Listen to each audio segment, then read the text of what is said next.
Bom dia.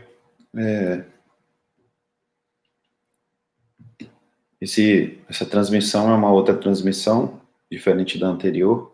Não sei se vai fazer diferença para vocês aí que estão assistindo depois, mas houve um probleminha aqui na hora de transmitir, e aí eu tive que recomeçar. Então eu vou aguardar aqui rapidamente os irmãos que possivelmente apareçam aí na transmissão.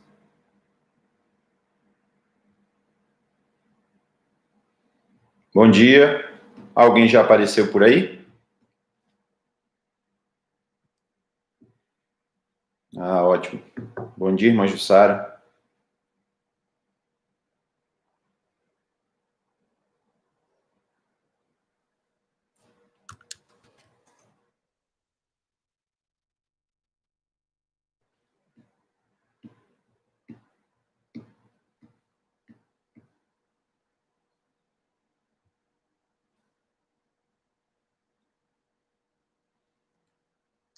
Bom dia, irmãos. Houve um probleminha aqui, não sei bem o que foi que aconteceu, mas eu estava aqui, ninguém apareceu, e depois Raquel e Tayara também me falaram que algumas pessoas não estavam conseguindo entrar, né? Mas que bom que deu certo. Então vamos, sem muita perda de tempo, vamos iniciar, né? Vamos fazer uma oração. Obrigado, Senhor, por mais um dia estarmos aqui reunidos na Tua presença para estudar a Tua palavra. Muito obrigado porque a Tua palavra é viva, eficaz, a Tua palavra é alimento para a nossa alma e para o nosso espírito, e que em nome de Jesus hoje tenhamos uma aula edificante, que Teu Espírito fale conosco, que possamos compreender o que Tua palavra fala e que possamos aplicar aquilo que nós vamos aprender aqui na nossa vida, Pai. Abençoa cada irmão que está participando dessa aula, seja ao vivo, seja posteriormente, que o Teu Espírito fale com cada um hoje, em nome de Jesus. Bom, vamos lá. Hoje nossa leitura está em Atos 5, do versículo 1 ao versículo 13. Todas as histórias são bem conhecidas nossas, né? E essa é a história de Ananias e Safira. Bom, vamos lá. O texto diz o seguinte: porém um certo homem chamado Ananias, com Safira, sua mulher, vendeu uma propriedade e reteve parte do preço, sabendo também sua mulher. E levando uma parte, a depositou aos pés dos apóstolos. Disse então Pedro: Ananias, por que encheu Satanás o seu coração para que mentisse ao Espírito Santo e retivesse parte do preço da herdade ou do campo? Guardando-a não ficava para você e vendida não estava em seu poder? Por que você formou esse desígnio em seu coração? Você não mentiu aos homens, mas a Deus. E Ananias, ouvindo essas palavras, caiu e expirou. E um grande temor veio sobre todos os que isto ouviram. Então, levantando-se os moços, cobriram o corpo e, transportando-o para fora, o sepultaram. Passando um espaço de quase 3 horas, entrou também sua mulher, não sabendo o que havia acontecido.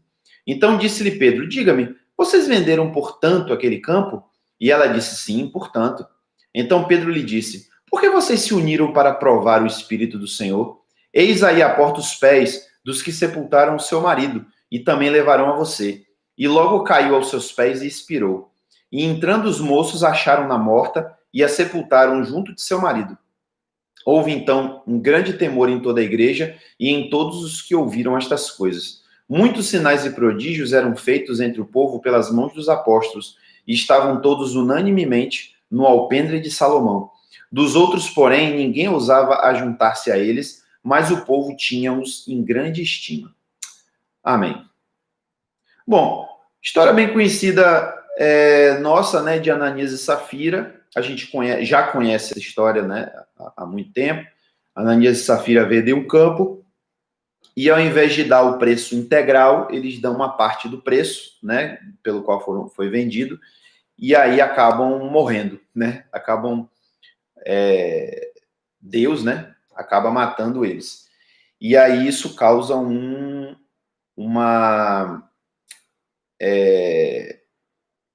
temor, né, àqueles que ouvem essas coisas. Bom, a gente tem que analisar esse texto direitinho aqui para não ficar com talvez uma impressão errada e também compreender profundamente o que o texto está nos dizendo, porque é o que a gente sempre está dizendo aqui, que se a gente faz uma leitura superficial do texto, né, se a gente faz uma leitura sem se aprofundar naquilo que ele está sendo dito, a gente entende muitas vezes aquilo que está sendo falado, mas a gente às vezes perde talvez um ensinamento mais profundo que está sendo passado para a gente aqui, né?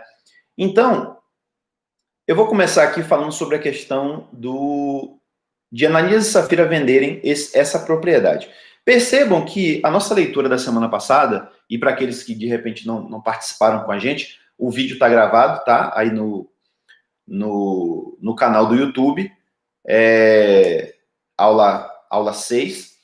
E no texto anterior, que é o final do capítulo 4 de Atos, diz que Barnabé, primeiro diz que as pessoas vendiam, né, suas propriedades, seus campos, suas casas, e depositavam o dinheiro aos pés dos apóstolos, né? Ou seja, entregavam aos apóstolos para que esse dinheiro fosse administrado e fosse depois dividido para as pessoas que tinham algum tipo de necessidade na igreja. Então, o final do capítulo diz que Barnabé, José, chamado Barnabé, vendeu um campo e trouxe a quantia aos apóstolos.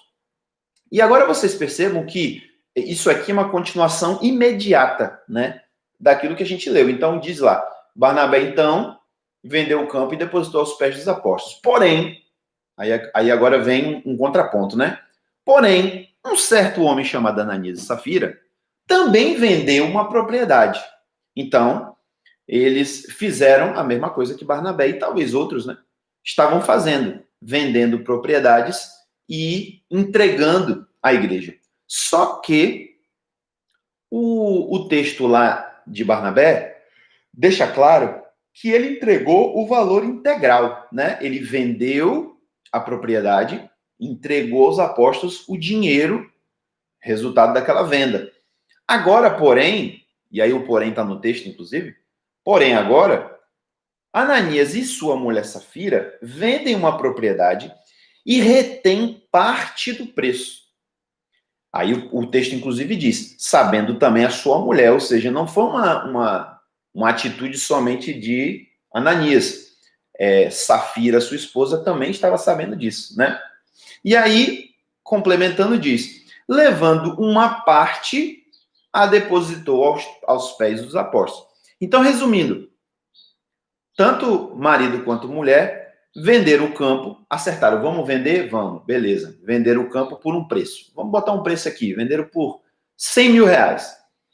E aí, eles pegaram 50 mil, entregaram para a igreja, dizendo, olha, vendemos um campo e queremos aqui oferecer, né, entregar de oferta ao Senhor para que abençoe os irmãos da igreja. Quanto é, irmão, que tem aí? 50 mil reais. É o preço integral do campo. Então, eles venderam por 100 mil, retiveram 50 mil, um exemplo, tá? Isso não está no texto. Não tem um valor, né? Eles ficaram com 50 mil para eles, entregaram 50 mil à igreja e disseram, esse foi o valor pelo qual nós vendemos a nossa propriedade. Nós vendemos por 50 mil. Então, tá aqui tudinho, né, que nós vendemos. Ou seja, eles mentiram, né? O problema deles aqui é a mentira. E aí até a gente fica pensando, por que esse pessoal fez isso, né? Será que eles acharam que eles eram obrigados a fazer aquilo? E de repente pensaram, mas a gente não vai dar o dinheiro todo, é muito dinheiro para a gente entregar, a gente precisa desse dinheiro. Ou de repente pode ter sido também uma atitude, mesmo numa intenção vil, né? Ou seja, talvez eles tivessem a intenção de receber aplauso por aquele falso ato de justiça, né? Porque perceba como existe aí um contraponto com a história de Barnabé, e não diz que Barnabé foi aplaudido, nada disso, mas talvez pensando assim, poxa, Barnabé veio e vendeu tudo, tem gente vendendo, e a gente que tem dinheiro, né? Porque se deixou uma propriedade, tô supondo, né? A gente que tem propriedade, a gente não vai dar, né? A gente vai ficar de fora. O que vão dizer da gente, né? Então, eu acho bom, Safira, a gente vender um terreno, a gente nem dá o dinheiro todo, mas a gente entrega uma parte, porque pelo menos não vão dizer que a gente é ruim, né? pelo menos não vão dizer que a gente não está sendo fiel ou que a gente não está se preocupando com os pobres, né? Então, a gente não sabe bem qual foi a intenção deles, mas podemos supor, né, que algumas dessas duas coisas aconteceram. Ou porque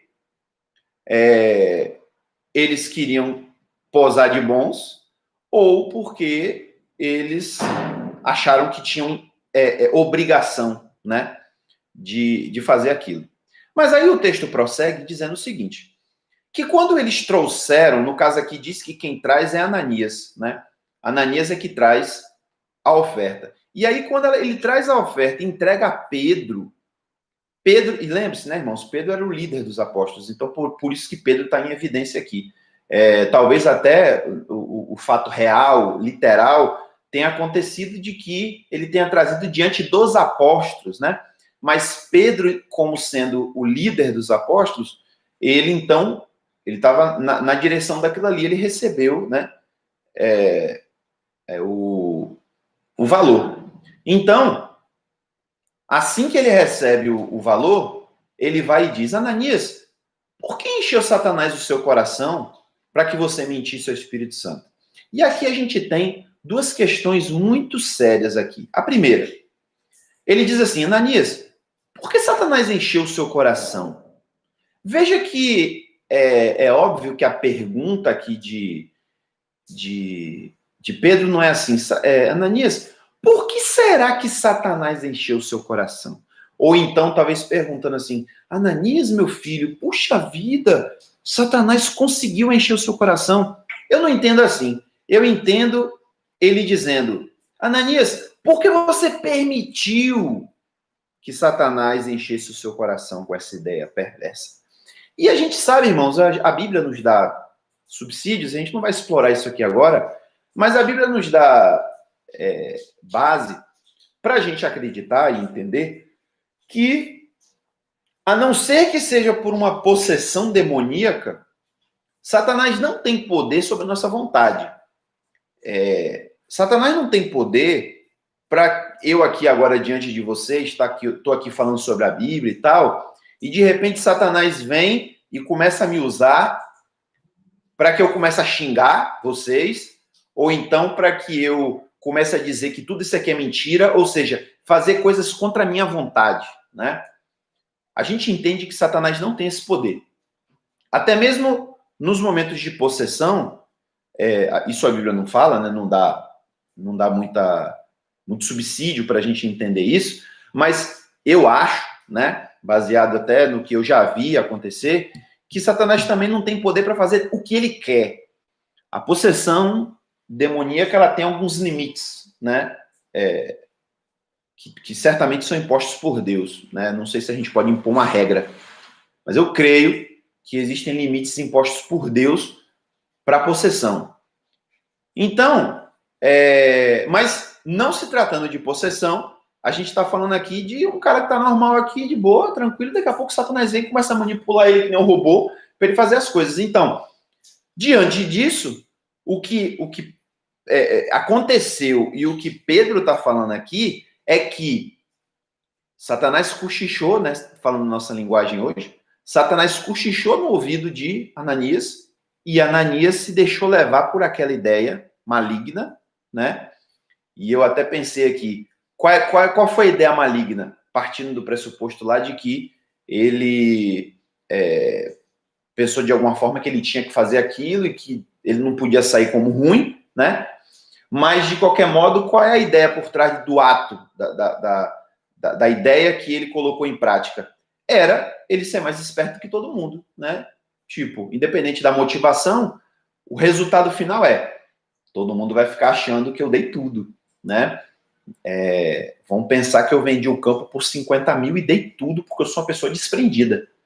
Enquanto que, na verdade, eu fiquei com metade do dinheiro. Então, ele queria que as pessoas tivessem uma imagem dele, né? Ou talvez até que pensassem que, ou melhor, ele pensava que ele estava dando uma de esperto, né? Isso, para nós brasileiros, é uma coisa muito fácil da gente entender, né? Porque o brasileiro, infelizmente, tem essa característica, né? É a tal da lei de Gerson, né? Faz parte da nossa cultura a questão do jeitinho, a questão da gente querer levar vantagem nas coisas, a malandragem, né? Então, poderíamos dizer talvez que Ananias deu uma de brasileiro ali, né? Ele quis levar vantagem na situação, quis ser melhor que todo mundo. Então, não foi o diabo que manipulou ele para fazer aquilo. O diabo deu a ideia, encheu o coração, mas quem executou foi ele. Quem deu lugar ao diabo, quem ouviu, né, a sugestão foi ele. Então, é nesse sentido que Pedro fala: ô, Ananias, por que Satanás encheu o seu coração? Então, por que você permitiu que Satanás enchesse o seu coração, né? E aí ele complementa com uma coisa ainda mais séria. Ele fala: por que ele encheu o seu coração? Para que você mentisse ao Espírito Santo. E aí, irmãos, a coisa começa a ficar muito séria aqui, e é talvez o ponto central dessa nossa aula hoje, é que essa mentira de Ananias e Safira não foi uma mentira contra a igreja, não foi uma mentira contra Pedro, não foi uma mentira contra os apóstolos, contra a liderança da igreja, mas foi uma mentira contra o Espírito Santo. E Pedro deixa muito claro aqui que o plano que foi elaborado por eles, né, por Ananias e Safira, não estava visando enganar os apóstolos, estava visando enganar a Deus. E daqui a pouco eu vou falar um pouco mais sobre isso, para vocês verem que isso talvez não fique muito claro aqui, mas quando você analisa o contexto, você vai ver que o objetivo era meio que, vamos provar mesmo se o Espírito Santo revela, né? Será que a gente consegue enganar eles? Porque estão dizendo que é o Espírito Santo, mas será que a gente consegue enganar? As palavras de Pedro vão dar essa impressão, né? Veja que eu não estou dizendo que foi essa intenção, não estou dizendo que lá na casa deles eles falaram: Ananias, Safira, vamos ver se o Espírito Santo realmente é que está conduzindo a igreja, vamos ver se a gente consegue enganar o Espírito Santo. Não é isso que eu estou dizendo, mas que o que Satanás colocou no coração, né, podemos dizer assim, a intenção de Satanás, não a de Ananias, era: vamos fazer isso aí para ver se o Espírito Santo realmente está no controle de tudo. Mas não é isso que você vai dizer, né? Você vai dizer que é por outros motivos.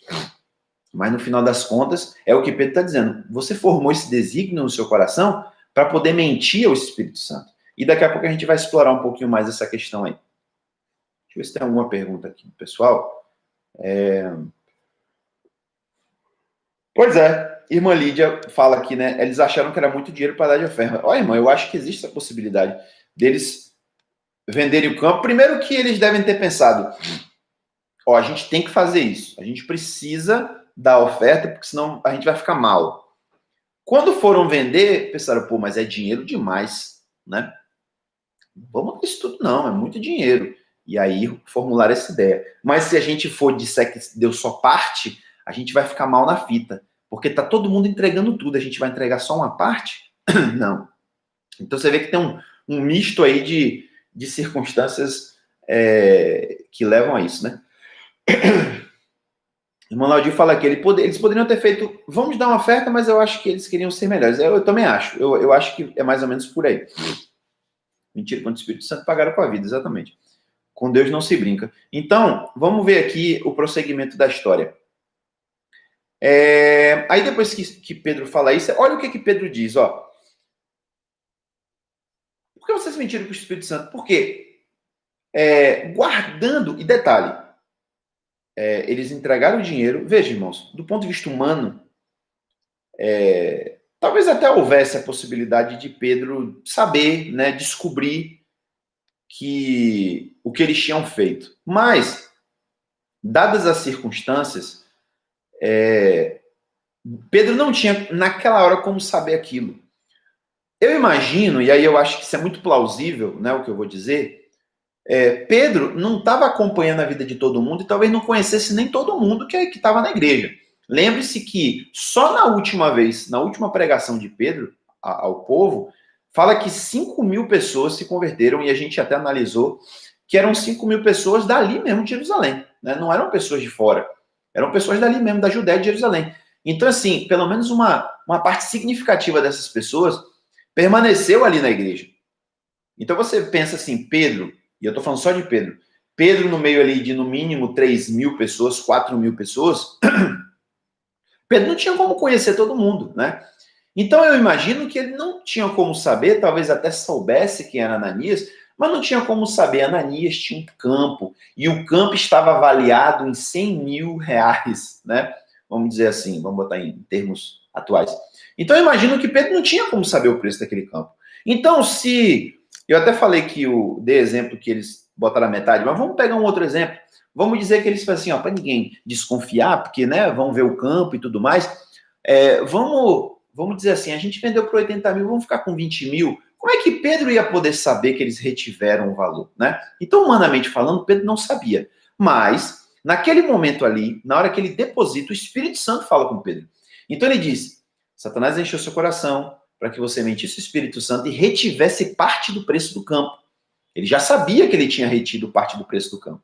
E aí ele continua dizendo assim, guardando-a, ou seja, guardando a parte, né, o valor, não ficava para você? Ou seja, em outras palavras, será que não era permitido a você fazer isso aí? Você vender o campo pelo valor e reter parte dele para você e dar o resto? Sim, era permitido. E depois ele ainda complementa. E vendida não estava em seu poder? Ou seja, vendendo o campo por 100 mil, o dinheiro não continuava sendo seu? O campo não era seu? E quando você vendeu e você transformou esse campo em dinheiro, o dinheiro não continuava sendo seu? Então, o que Pedro está dizendo aqui, irmãos, é o seguinte: Ananias, você não era obrigado a vender o campo. Você não era obrigado a dar o valor integral à igreja. Então, por aí a gente vê que a motivação maligna, né, pecaminosa de Ananias e Safira não foi não vender o campo, não seria não vender o campo, não seria reter parte do campo e dar o resto, mas foi pensar assim: vamos enganar a igreja para que eles não achem que nós não estamos dando tudo, né? Independente das reais motivações, dos sentimentos que passaram no coração deles. No final das contas, a história é essa, né? E aí ele complementa: por que você formou esse desígnio em seu coração? Você não mentiu aos homens, mas a Deus. E aí a coisa ficou séria para ele por causa disso, né? Então ele não era obrigado a vender. Então o problema aqui é a mentira, né? E aí no complemento da situação, o texto diz: desculpe, e Ananias, ouvindo essas palavras, caiu e expirou, morreu. Na hora que ele ouviu Pedro falar aquilo, morreu. E um grande temor veio sobre todos os que ouviram, os que isso ouviram. Então, levantando-se os moços, uns jovens que estavam por ali, né, cobriram o morto e transportando para fora, o sepultaram. Dificilmente esse tipo de situação Deus ia permitir que acontecesse hoje, a meu ver, né? Porque hoje em dia a gente tem todo um procedimento para a questão de uma pessoa morrer, né? Imagine uma pessoa estar lá conversando com um pastor, sei lá, um aconselhamento ou qualquer coisa do tipo, e de repente o cara tem um ataque fulminante cardíaco lá e morre. O que vai acontecer? O pastor: ô irmãos, vem aqui, irmãos, leva o rapaz aqui que morreu e leva para o cemitério. Não é isso que acontece, né? A gente sabe que hoje em dia existem N processos legais, o pastor ia ter que ligar para a polícia ia ter que trazer o IML para levar o corpo ia ter que ser feito uma autópsia nesse corpo para descobrir o motivo da morte, de repente foi o pastor que matou o cara, né? Tem que descobrir a causa da morte, aí depois tem todo um processo para poder uma funerária ir buscar. Então, assim, hoje em dia não é tão simples, né? Não sei se em algum lugar do mundo isso não acontece assim. Mas naquele tempo, as coisas não eram dessa forma. Então, o cara morreu, o que vai se fazer? Ó, leva aí e sepulta. Sabe-se lá até se a família foi notificada, se tinha família, enfim. A gente não sabe esses detalhes, né? Mas então, assim, eu acho que dificilmente esse tipo de situação dificilmente aconteceria hoje em dia, né? Mas o ponto principal aqui é que esse foi um caso extremo e único que aconteceu ali no nascimento da igreja. Primeiro que a gente não tem mais relatos sobre isso, nem na Bíblia, nem na tradição, porque de repente a tradição, né, que veio depois dos escritos bíblicos, poderiam dizer: aconteceu também um fato de um cara que fez tal coisa e morreu. A gente não tem isso aí. Na verdade, a gente tem até alguns relatos interessantes, alguns na tradição e outros na Bíblia, que relatam de pessoas que se levantavam contra a igreja, que se levantavam contra a verdade, mas que nem por isso Deus não matou, né? Se Deus fosse matar todo mundo que se levantava contra, o negócio ia ficar complicado, ia morrer gente pra caramba. E eu vou dar só 2 exemplos aqui, só para vocês terem noção do quanto esse exemplo é único.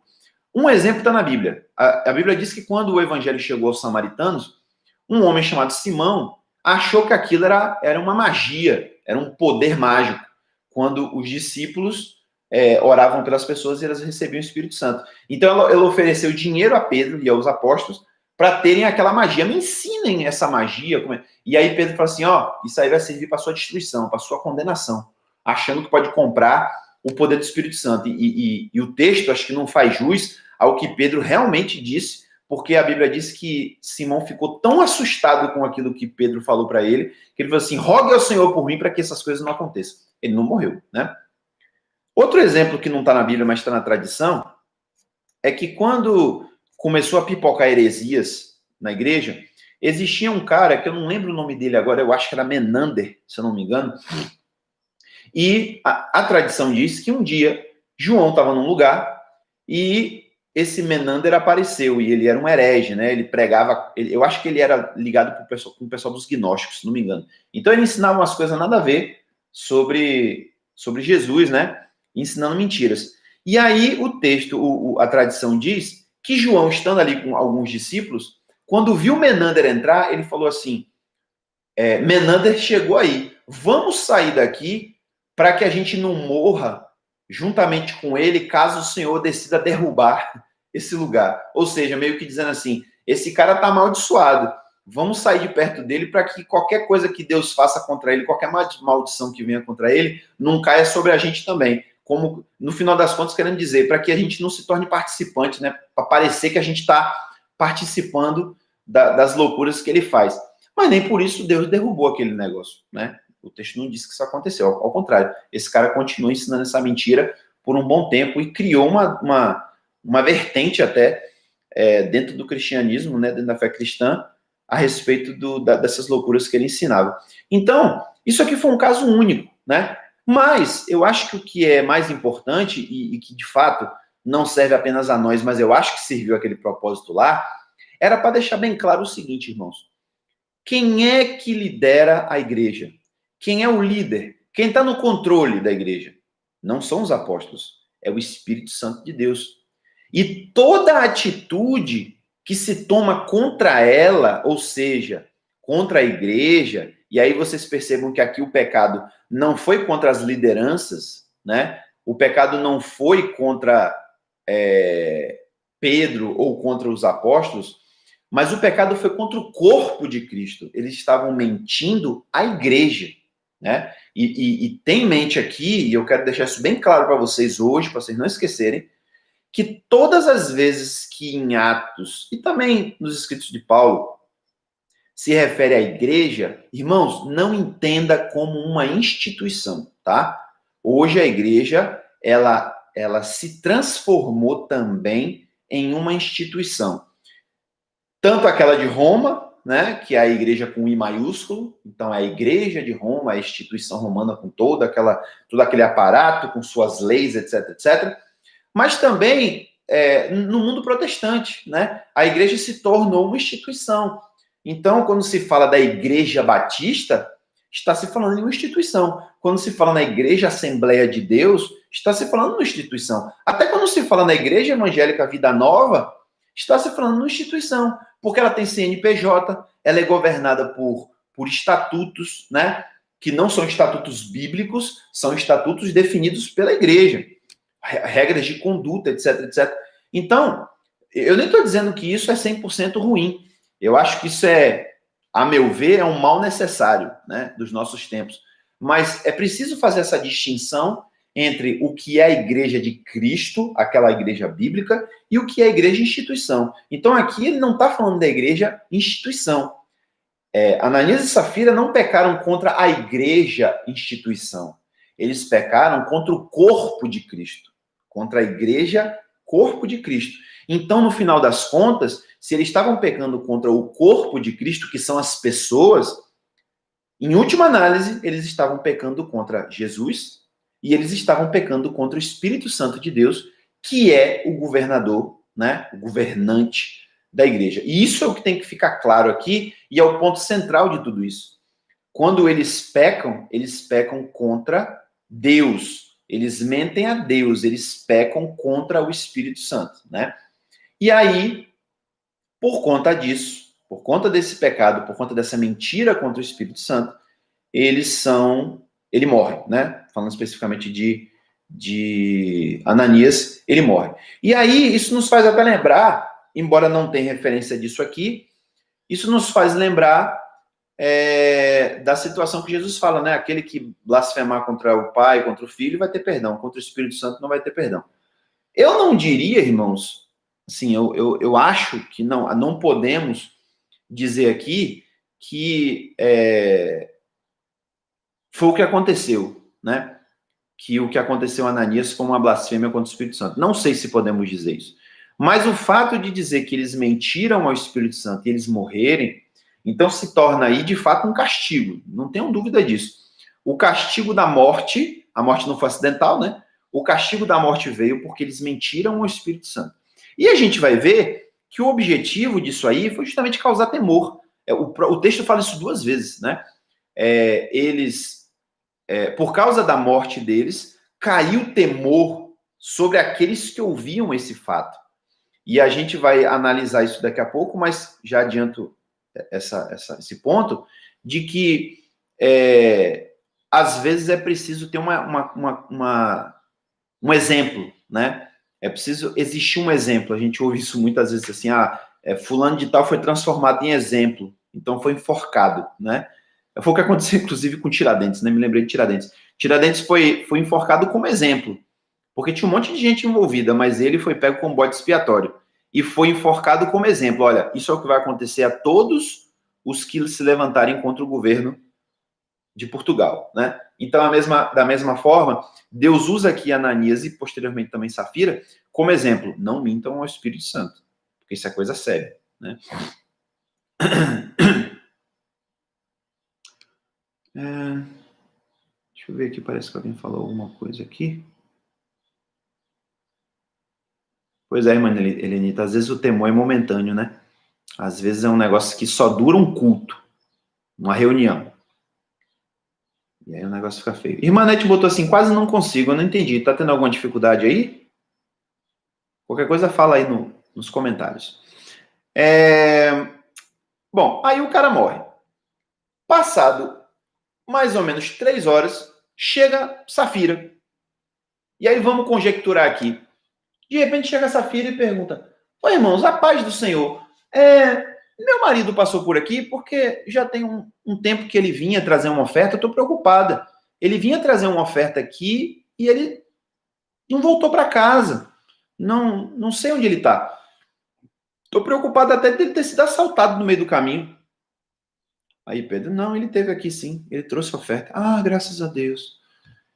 Aí Pedro pergunta, Safira, me diz uma coisa, vocês venderam aquele campo por 100 mil reais?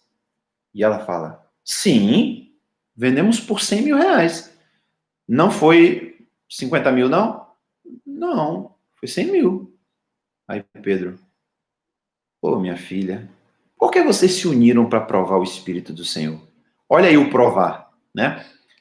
E eu queria até falar um pouco sobre isso. Às vezes eu gosto de reformular as frases para a gente entender um pouco melhor, tentar entender um pouco melhor o que Pedro fala. Olha o que ele diz assim. Por que vocês se uniram para provar o Espírito do Senhor? Aí eu reformulei essa frase da seguinte forma.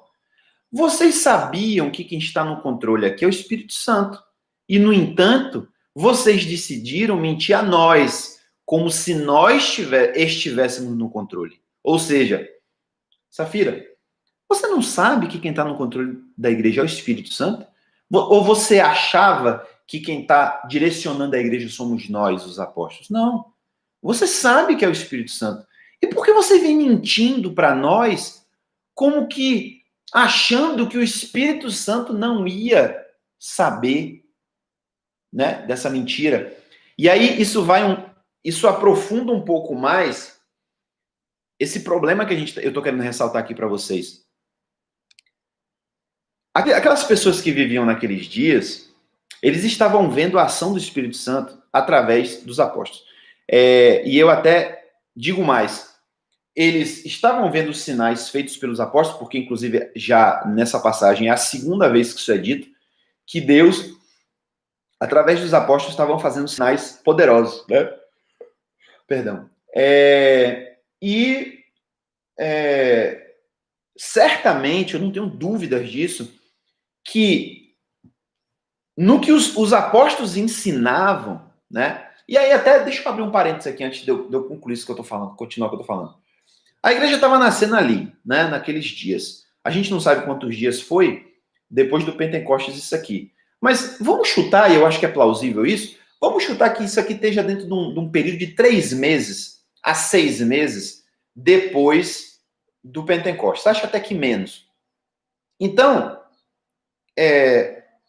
quando as pessoas começaram a se converter, os apóstolos tiveram que decidir algumas coisas. Isso não está na Bíblia, não está dito a forma como os apóstolos eles começaram a organizar a igreja, mas pelo resultado, né, pelo modo como as coisas se desenvolveram, a gente pode supor que das duas uma. Ou o Espírito Santo revelou a eles, e o texto da Bíblia não diz isso, mas a gente pode supor que isso pode ter acontecido, ou o Espírito Santo revelou a eles o que eles tinham que fazer, ou eles decidiram o que eles tinham que fazer consultando o Espírito Santo, né?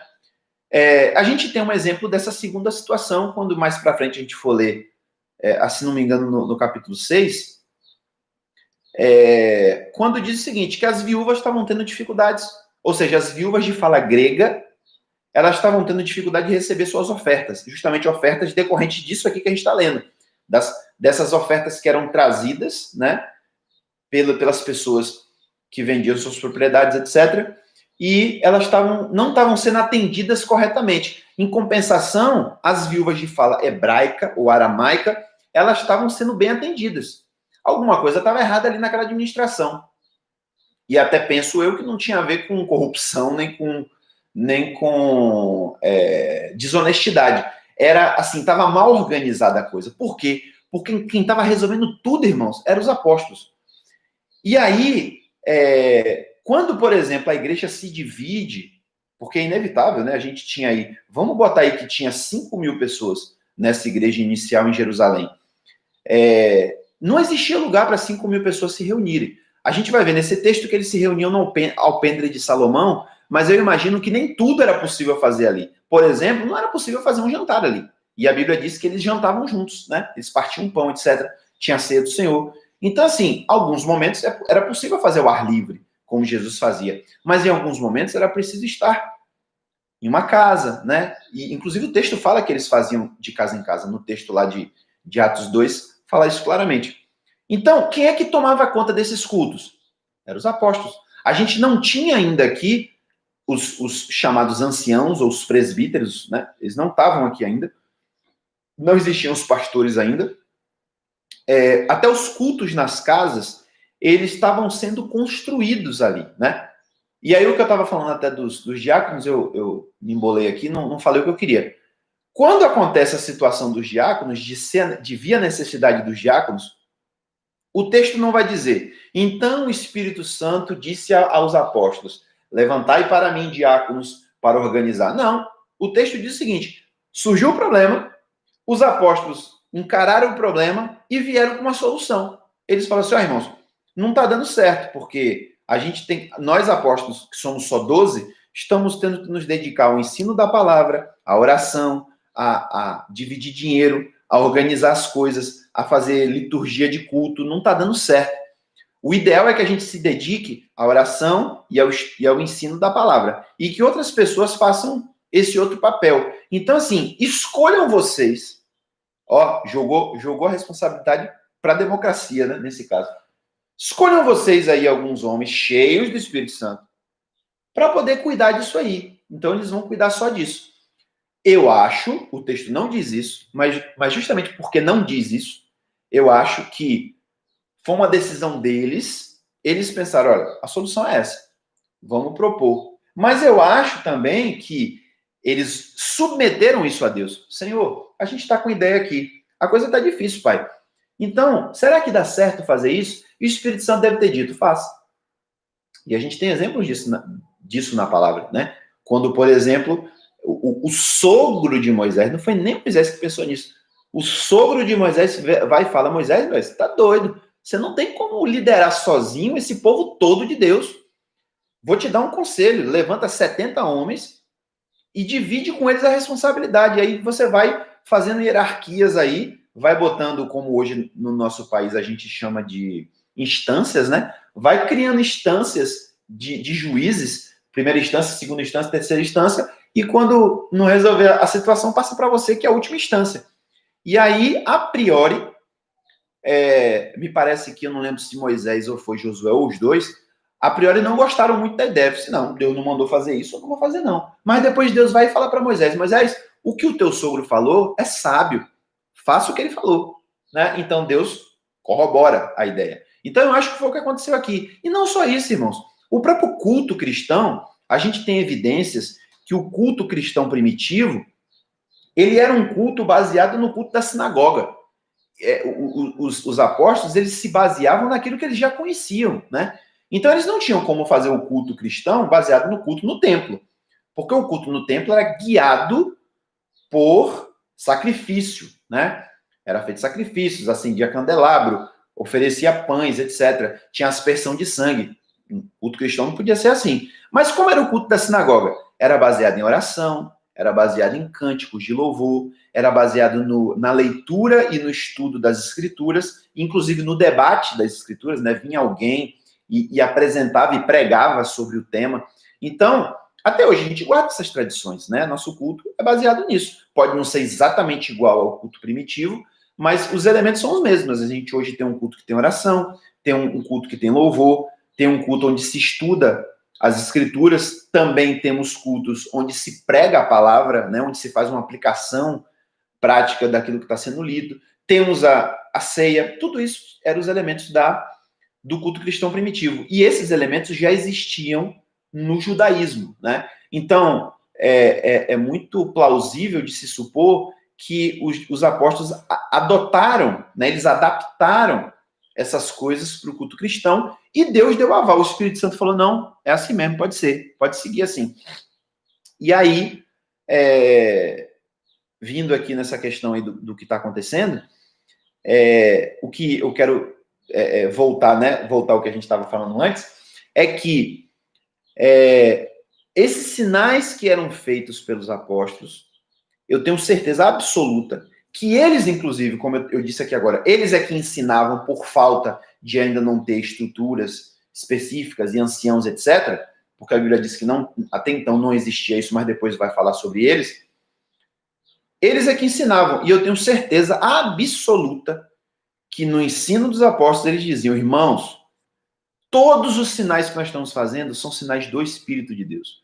O que nós fazemos não é de nós mesmos, é o Espírito que está fazendo.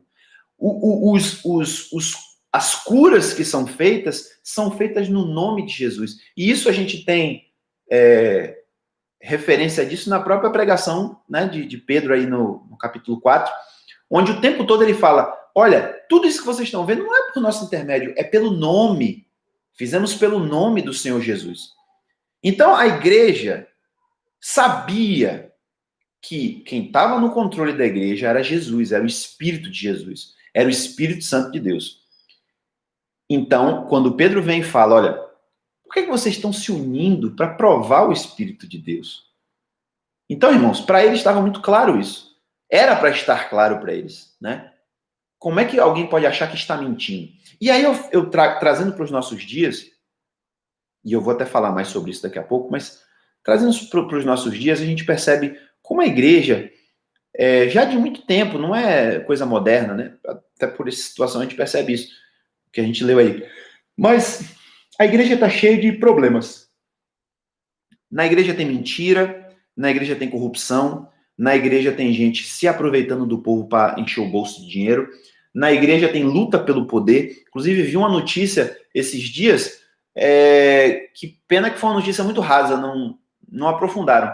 Mas falaram o seguinte, que aconteceu uma situação lá não lembro que país foi, mas foi num outro país, não sei se foi na África, acho que foi num país da África, que um líder, aconteceu um assassinato dentro de uma igreja, ele também não especificou que igreja era, aconteceu um assassinato dentro da igreja, um líder foi morto, e aí eu fiquei esperando a notícia dizer que tinha sido um ataque terrorista, ou que tinha sido fundamentalistas islâmicos, né, que mataram o cara, ou a própria população se levantou contra porque estava pregando Jesus e tal. Não, a notícia diz o seguinte, a suspeita é que estava existindo no meio da igreja, né, na liderança da igreja, uma disputa pelo poder. E aí é bem provável, segundo o que está se investigando lá, é que um líder matou o outro porque queria o lugar dele. Irmãos, isso está acontecendo hoje.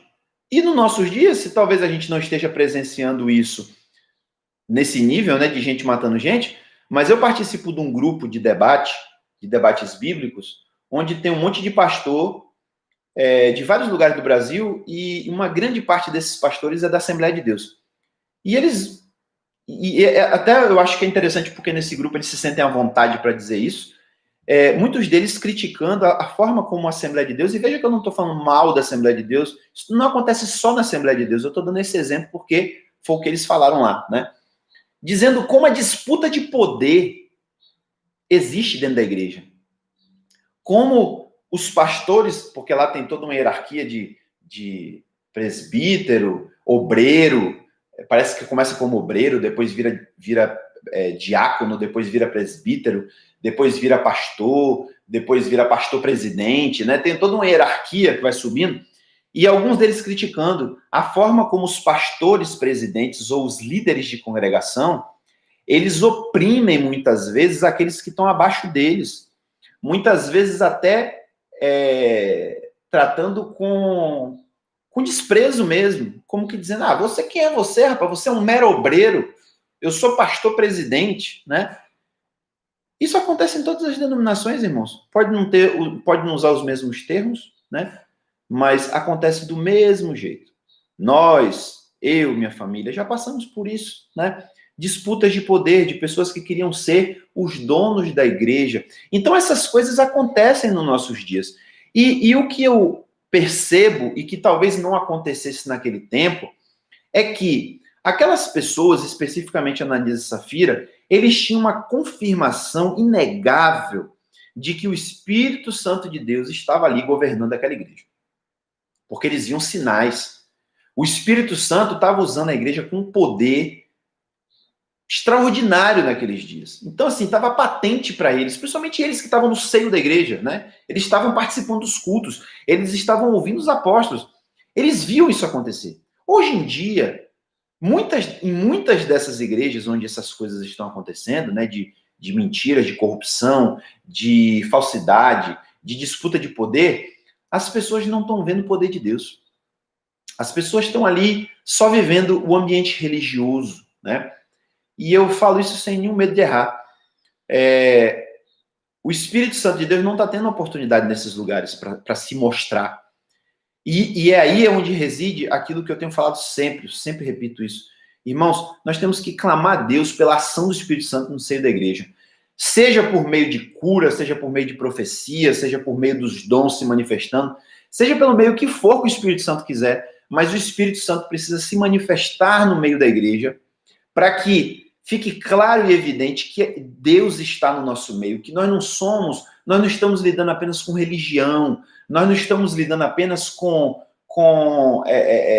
pessoas ouvindo pessoas, conselhos morais. Não é só isso. Isso é um pedacinho pequeno do todo que é muito maior, né? Que é a ação de Deus no meio da igreja. Então, me parece que nesses lugares onde essas coisas acontecem hoje em dia, essas pessoas não têm consciência disso. Porque se tivessem consciência do mal que eles estão fazendo, de a quem eles estão atacando, talvez eles não fizessem isso, né?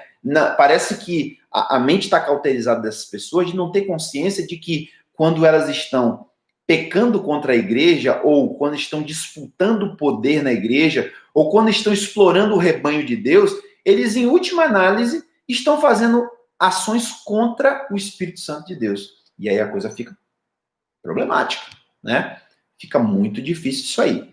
Então aí, perceba que no complemento, né, Pedro fala, vocês se uniram para provar o Espírito Santo de Deus. Ou em outras versões, para poder tentar, para botar o Espírito Santo do Senhor sob tentação, E aí ele fala, olha aí, ó, as portas, está aí as portas dos pés do que sepultaram seu marido morreu, e vão levar você também. E na mesma hora, a mulher morre. Será que existe dúvidas de que foi Deus que fez isso, irmãos? Porque a palavra de Pedro não ia matar essa mulher, né? Então, Deus estava no controle da situação, no controle de Pedro, dizendo, Pedro, você vai fazer tal e tal coisa. Mas, Senhor, é sério? Faça.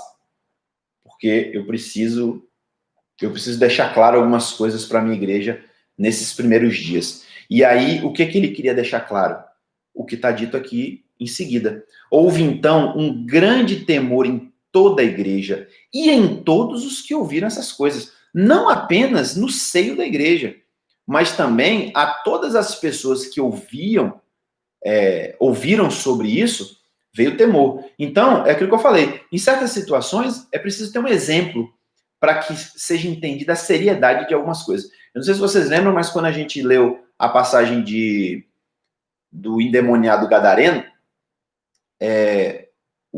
a legião de demônios pede a Jesus, por favor, não nos mande para o abismo, deixa a gente ir para os porcos.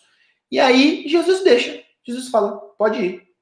E aí, muitas vezes, você pode ir analisando o texto e se questionar, rapaz, por que Jesus permitiu, né, que os demônios saíssem do homem e fossem para os porcos? Não apenas por permitir, por, vamos dizer assim, dar uma indulgência, né, desnecessária a demônio. O demônio merece indulgência. Mas também porque os coitados dos homens lá que cuidavam dos porcos perderam uma manada de milhares de porcos. Mas uma coisa que fica ali subentendida é, enquanto apareceu aquele homem gritando, se cortando e tal, ele podia simplesmente ser um maluco. Enquanto ele dizia que tinha uma legião de demônios, era só a palavra dele. Hoje em dia tem gente aí que é doida, que fala maluquice, que fala que é o diabo, né? São loucos, pessoas loucas. Mas a partir do momento em que Jesus fala, não, você quer ir para os porcos? Pode ir. E aí, de repente, o cara fica bom e os porcos ficam loucos. E tão loucos que se atropelam um com o outro e se precipitam lá pelo penhasco e morrem todos afogados no mar. Isso serviu de exemplo a quem? Aos discípulos, aos apóstolos que estavam com Jesus. Eles estiveram em primeira mão uma exibição do mundo espiritual atuando no mundo material. Eles viram aquilo acontecer. Inclusive, eu sou grato ao meu amigo, que eu nunca mais vi, pastor Robério, que me ensinou isso e me abriu os olhos para isso. Ele falou exatamente essas palavras. Rapaz, é verdade. Jesus estava ali ensinando visualmente aos discípulos uma coisa que eles não podiam ver. Né? Estavam revelando a eles uma coisa que eles não podiam ver. E da mesma forma aqui, irmãos, Deus está usando um exemplo. Deus está dizendo, olha, sabe aquilo que aconteceu de Pedro, deles mentirem para o Espírito Santo e morrerem aos pés de Pedro? Não foi Pedro que matou, não. Fui eu, o Senhor, para mostrar a vocês a realidade e a seriedade do que está acontecendo aqui. Que a igreja é uma coisa séria. Que o corpo de Cristo é coisa séria, seríssima. Ela não é uma mera instituição. Ela não é só um grupo de gente reunida. Ela não é só um grupo de estudo bíblico. Ela não é só um clube, né? Ou só um clube. Ela não é um clube, né? Ela não é uma entidade sem fins lucrativos. Não é uma entidade, não é meramente uma entidade filantrópica. A igreja é o corpo do Filho de Deus, governada pelo Espírito Santo de Deus. Então, não é pouca coisa, né? E aí, a morte deles, como eu disse, uma coisa única, serviu para que esse temor viesse não apenas sobre os crentes, mas também sobre os descrentes, porque eles estavam ouvindo falar daquilo. E quando eles ouviam falar disso, Isso para eles comprovava que Deus estava agindo no seio da igreja, que de fato, e inclusive até talvez fazendo um paralelo aqui, dizendo assim, olha, do mesmo jeito que Deus no passado agiu no meio de Israel, Deus estava presente no meio de Israel porque coisas espantosas aconteciam, da mesma forma Deus está agindo no meio desse pessoal aí que está pregando Jesus, porque Deus está agindo no meio deles, a ponto de que gente que mentiu a Deus foi fulminada e morreu. Então percebam como isso é um exemplo poderoso e que, irmãos, cá entre nós, se essas coisas estivessem acontecendo hoje em dia, a gente teria muito mais temor, né, de algumas coisas que estão acontecendo. Deixa eu dar uma pausa aqui só para ler aqui alguns comentários. Irmã Lídia comenta aqui, não podemos esquecer que eles já estavam no tempo da graça. Pois é, irmã. Onde as pessoas acham que podem fazer tudo e Deus perdoa. Isso é um comentário perfeito. Isso é um parênteses que a gente tem que abrir aqui. Porque, erroneamente, se faz uma distinção. Veja que ela não é que ela não existe, existe, mas erroneamente se faz uma distinção entre a era da lei e a era da graça. Então, na era da lei, era olho por olho, dente por dente, pecou, morreu. Na era da graça, não. Agora é tudo paz e amor, né? O Senhor está conosco, nos ama, o Senhor é misericordioso, o Senhor perdoa os pecados. Não é bem assim, né? Então, a gente pode encontrar, dando um exemplo ridículo, mas é o que me vem à mente aqui. Não sei se vocês conhecem aquele símbolo do yin yang, né? Que é aquele círculo onde tem tipo uma ondinha, uma parte branca, uma parte preta. Só que dentro da parte branca existe um ponto preto. E dentro da parte preta existe um ponto branco. O yin yang é coisa do Satanás, né? Porque eles dizem que aquilo ali representa o quê? Todo bem, que é o branco, toda luz tem um pouco de escuridão e toda escuridão tem um pouco de luz. É isso que eles ensinam. Mas pegando exemplo aqui do que a gente está falando, é perfeito de pensar assim, graça e lei. Dentro da lei existe um pouquinho de graça. Dentro da graça existe um pouquinho de lei. Então, quando a gente pega, por exemplo, Davi cometeu um pecado tão grave, matando Urias, que não existia outro castigo para ele senão a morte. Davi merecia a morte. E ele tanto entendeu isso que quando o profeta fala com ele, ele se joga no chão, ele chora e fala, eu estou preparado para receber o castigo do meu pecado. E, no entanto, o que o Senhor faz? O Senhor perdoa ele. Isso não é graça, não, irmãos? Ou até indo além, quando todas as vezes que Israel pecou e violou a aliança que Deus tinha feito com eles, Deus não foi misericordioso e agiu com graça sobre eles também? Então a graça estava lá. Da mesma forma agora, nesse exemplo de Ananias e Safira, a gente vê isso aí. Estamos na era da graça. A condenação da lei não existe mais. Ninguém mais vai morrer por causa de pecado. Agora, Ananias e Safira morreram. Então, a gente percebe que o mesmo Deus, e a Bíblia diz isso, Deus é o mesmo ontem, hoje e eternamente. Então, o mesmo Deus do Antigo Testamento que exigia pureza, santidade, honestidade, etc., é o mesmo Deus que exige hoje, né? Ele não deixou de exigir essas coisas, não. Então, isso é muito bem pontuado, viu, irmã Lídia? Irmã Laudir diz assim, não, desculpa. Deixa eu ver o que é mais aqui.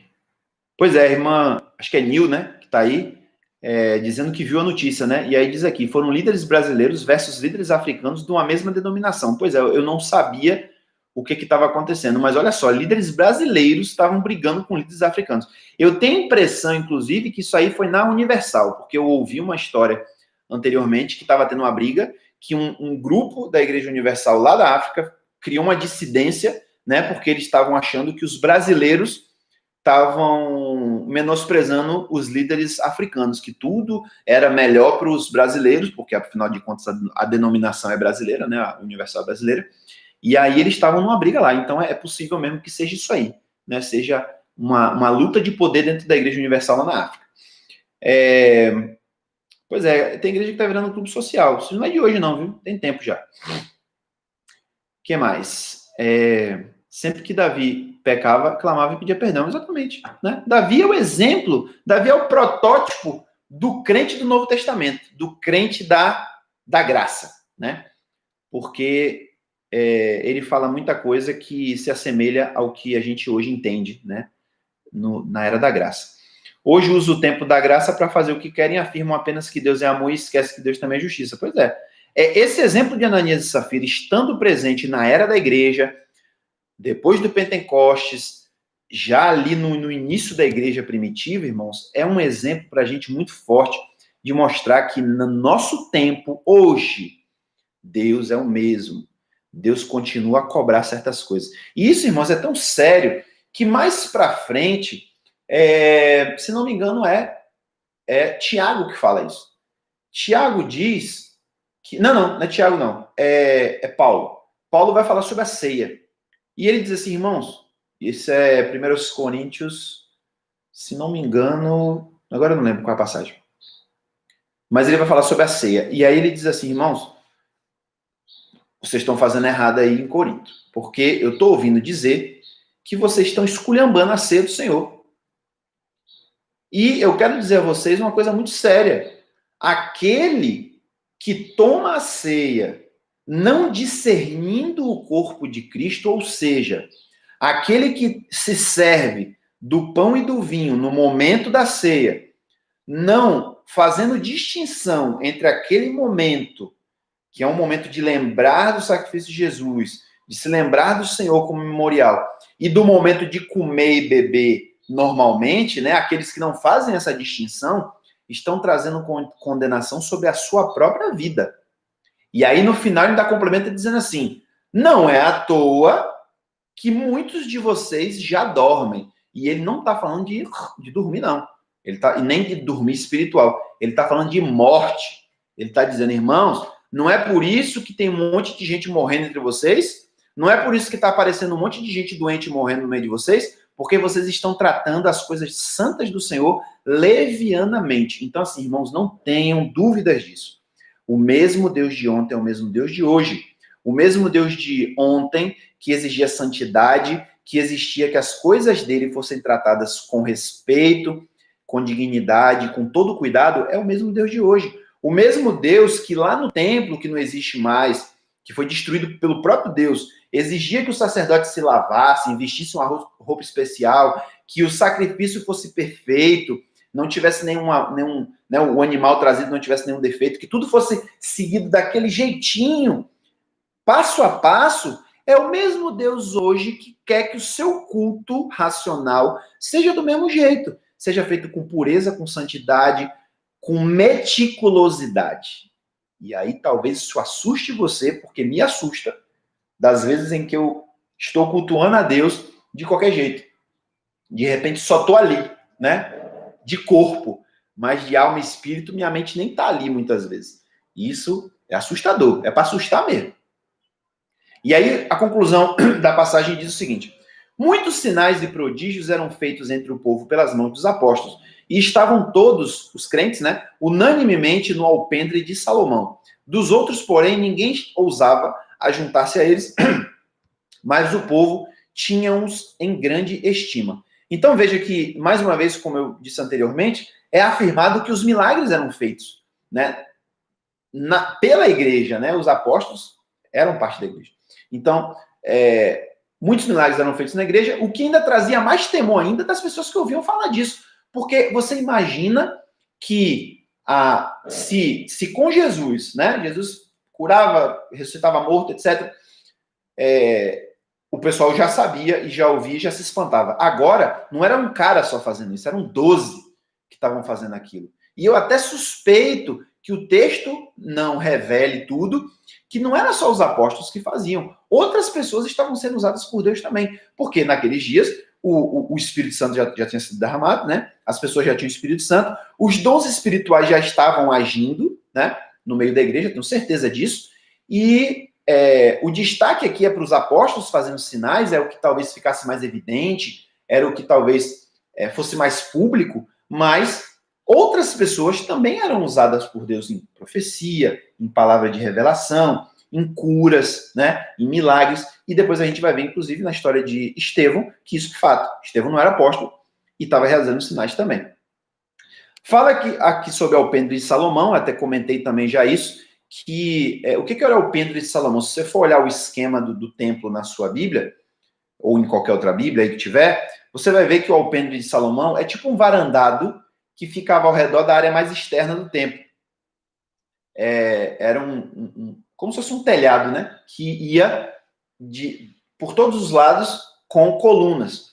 Então, a Bíblia diz que a igreja se reunia naquele lugar, que era um lugar muito apropriado para eles, porque, primeiro, era grande, né? Cabia muita gente, e que também era um lugar onde podia se reunir homens e mulheres, porque existia essa distinção lá, né? Então, nesse pátio externo, podia se reunir as mulheres e todo mundo. Existia um pátio um pouco mais externo, onde só os homens podiam entrar para entregar as ofertas, e depois lá dentro só os sacerdotes, né? E ainda existia o pátio dos gentios também.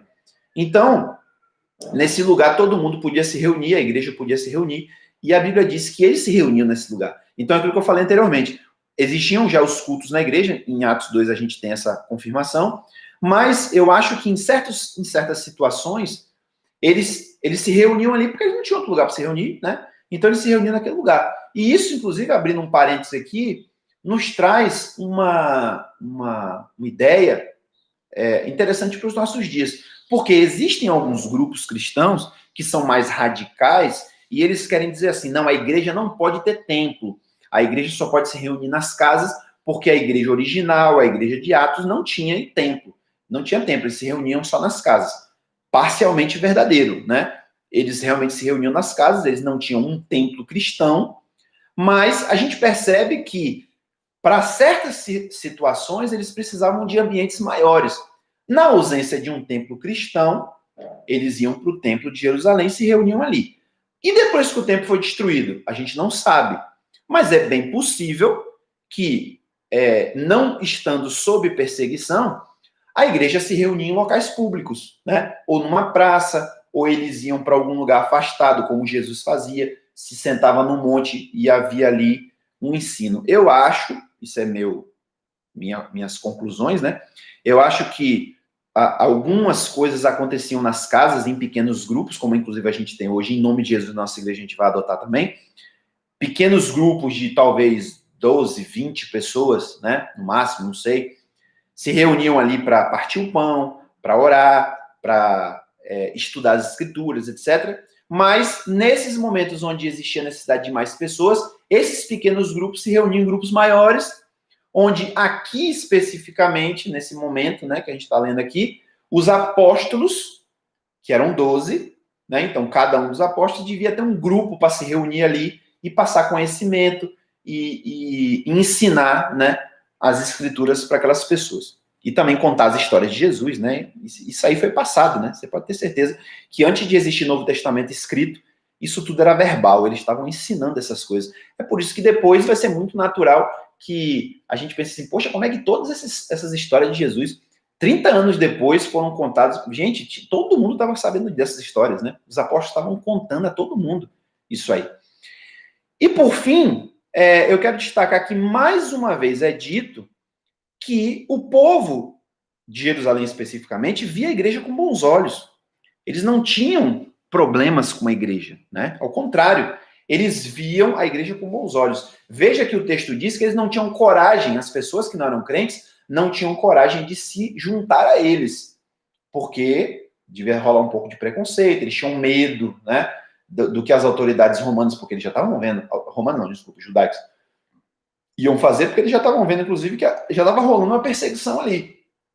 Os cristãos, pelos rabinos, eram mal vistos, né? Porque eles estavam ensinando Jesus, ensinando sobre a ressurreição de Jesus, dizendo que Jesus era o Messias, e os rabinos não concordavam com isso, especialmente os fariseus, né? Os escribas, eles não ensinavam isso, não concordavam com isso. Então rolava ali um medo deles serem até expulsos das sinagogas, como a gente vê aí situações acontecerem. Mas, no entanto, mesmo rolando esse problema aí de não querer, né, de ter um certo medo, um receio, mas o texto diz que viam a igreja com bons olhos e certamente por causa de tudo que estava acontecendo ali, né, irmãos?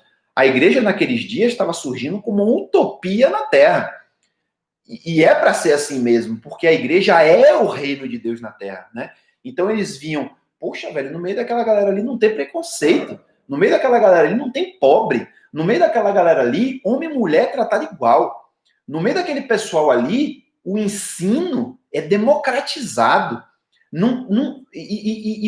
Além disso, o poder de Deus está atuando no meio daquele pessoal, porque tem gente doente sendo curada, tem morto sendo ressuscitado, tem gente mudando de vida ali, né, no meio daquele lugar. Então, assim, o que tem de ruim para falar disso?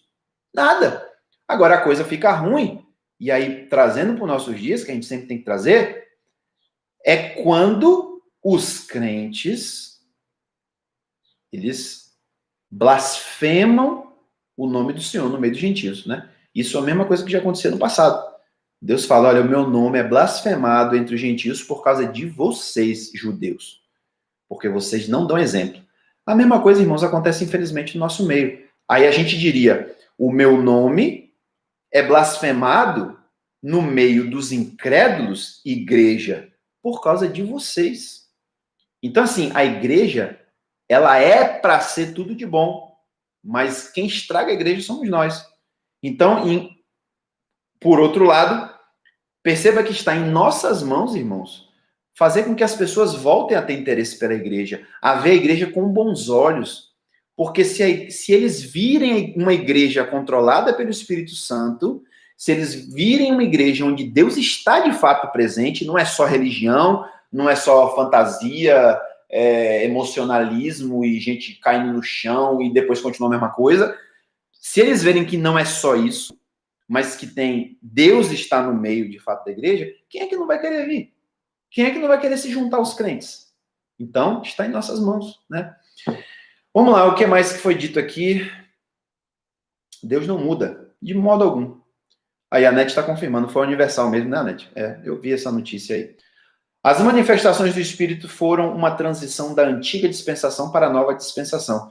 Com certeza. E eu diria, inclusive, nesse sentido, de que vai até além disso. Não é meramente uma transição, porque senão pode ficar a impressão errada, pastor, e eu sei que o pastor não concorda com isso, que o Espírito Santo agiu ali para fazer essa fase de transição e depois ele parou de agir, né? Ele agiu naquele período apostólico para que fosse confirmado tudo aquilo, etc. E depois ele parou de agir. A gente não crê nisso, né?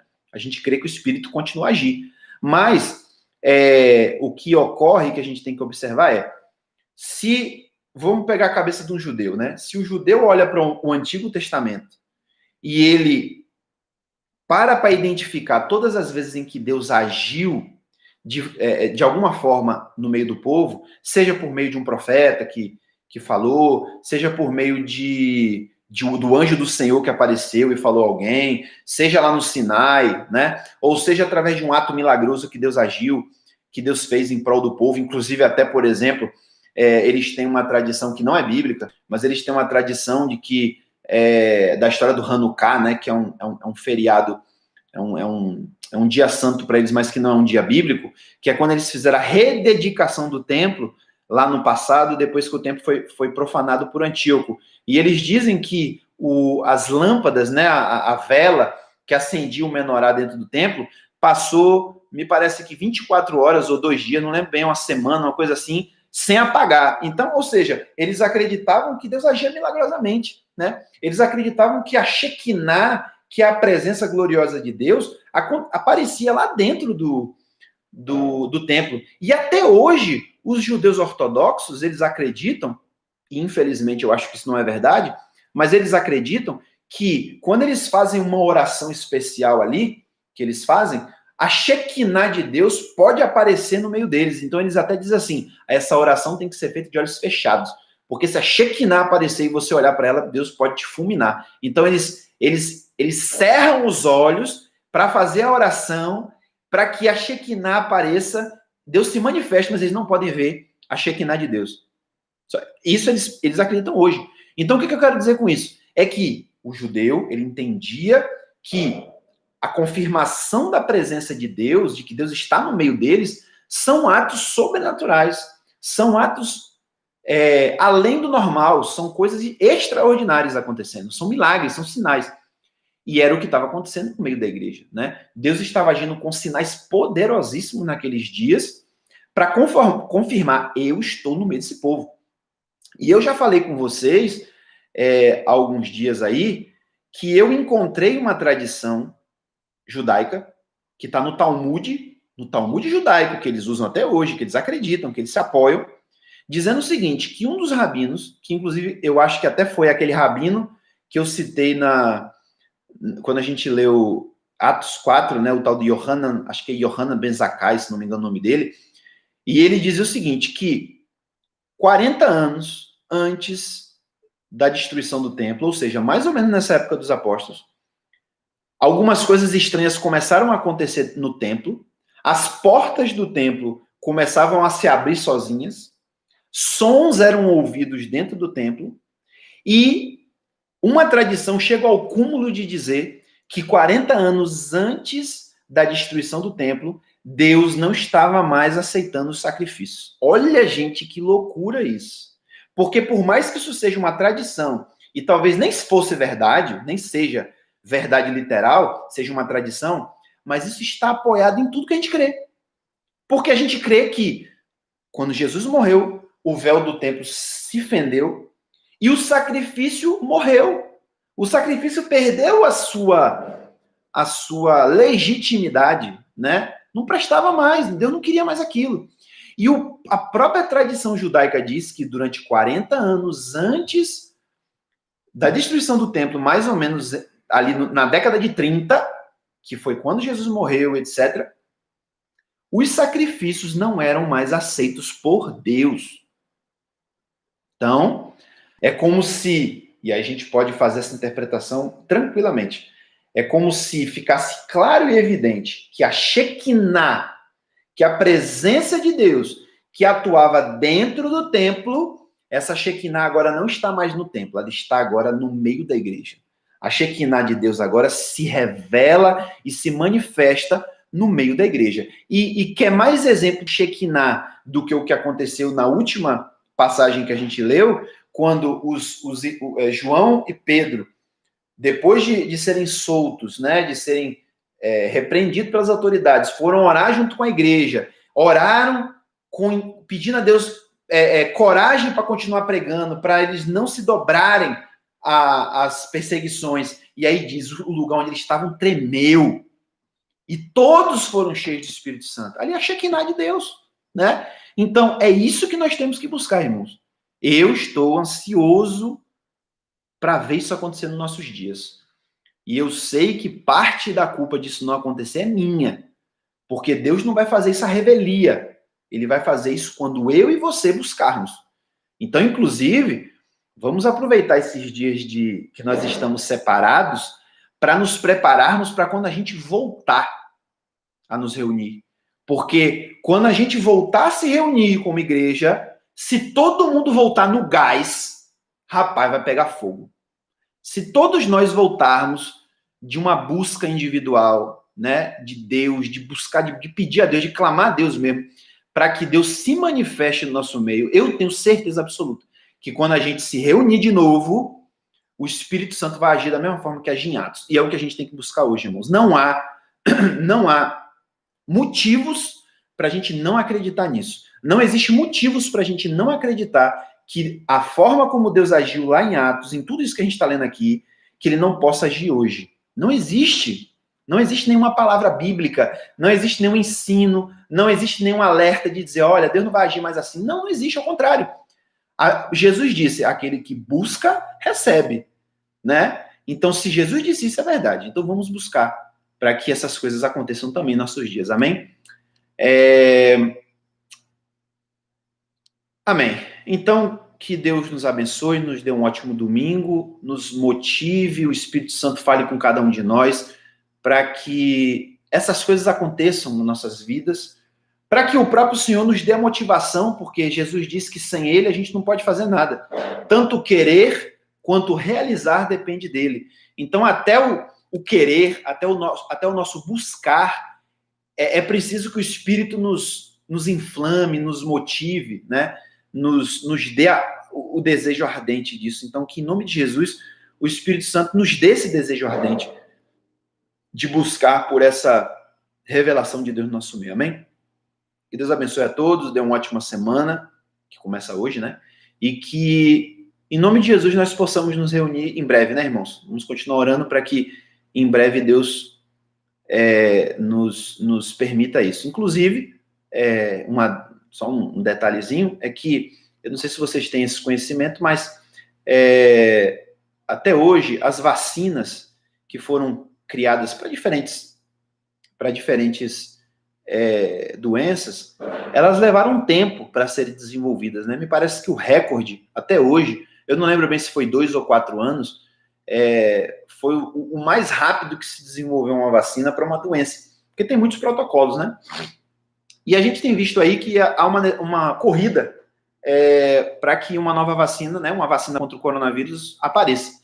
E parece que alguns avanços têm sido feitos. Então, vamos orar também nesse sentido, né, para que Deus faça de uma forma, eu diria até milagrosa, porque se eles dizem que o recorde é de 2 ou 4 anos, eu não lembro bem agora, é desse tempo, a gente tem quanto tempo de coronavírus, né? A gente tem o quê? 6 meses? Vai fazer 6 meses? Ainda vai fazer 6 meses, né? Então, se a gente conseguir uma vacina daqui para novembro, vai ser um avanço tremendo, né?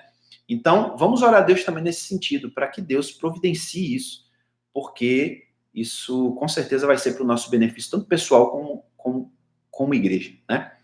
Amém. Que Deus os abençoe e que a Shekinah de Deus esteja presente na vida de cada um de vocês nesse dia. Amém? Deus seja louvado.